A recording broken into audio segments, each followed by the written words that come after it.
সুপ্রিয় দর্শক, আমরা দেখতে পাইতেছি সাভার ক্যান্টনমেন্ট ও সেনা পাবলিক স্কুল অ্যান্ড কলেজের শিক্ষার্থীরা দেওয়ালে রং তুলির ছোঁয়ায় বিভিন্ন ধরনের চিত্রাঙ্কন করছে। দুই শিক্ষার্থী ভুল লাগছে। ইতিমধ্যে আপনারা জানেন, বৈষম্য বিরোধী ছাত্র আন্দোলনে অসংখ্য শিক্ষার্থীর প্রাণের বিনিময়ে 5ই আগস্ট 2024 সালে বাংলাদেশ পুনরায় স্বাধীন হয়েছে।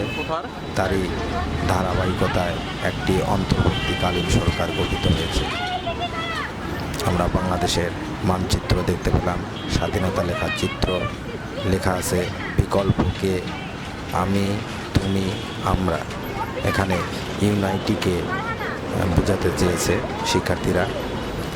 লিখেছে মুক্তোর নাম, মুক্তোর সেই কথা, পানি লাগবে পানি, এই সেই মুক্ত যিনি বৈষম্য বিরোধী ছাত্র আন্দোলনের সময় শহীদ হয়েছে। আজ মুক্ত নেই, আছে শুধু তার স্মৃতি। শিক্ষার্থীরা দেওয়ালে লিখে বা ছবি এঁকে তারা তাদের মনের ভাব প্রকাশ করতেছে।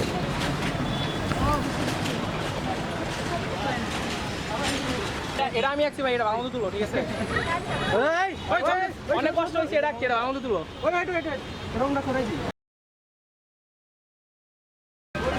এই যেটা তুলো, এই যেটা ওই তাজিন তোমরা তুলতে দে,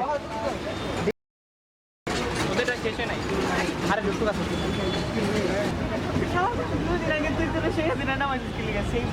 বর্তমান অন্তর্বর্তীকালীন সরকারের উন্নয়নমূলক ভিডিও আপনাদের দেখানোর জন্য চেষ্টা করব। আপনারা সাবস্ক্রাইব করে পাশে থাকবেন। ভিডিওটি দেখার জন্য আপনাদের ধন্যবাদ।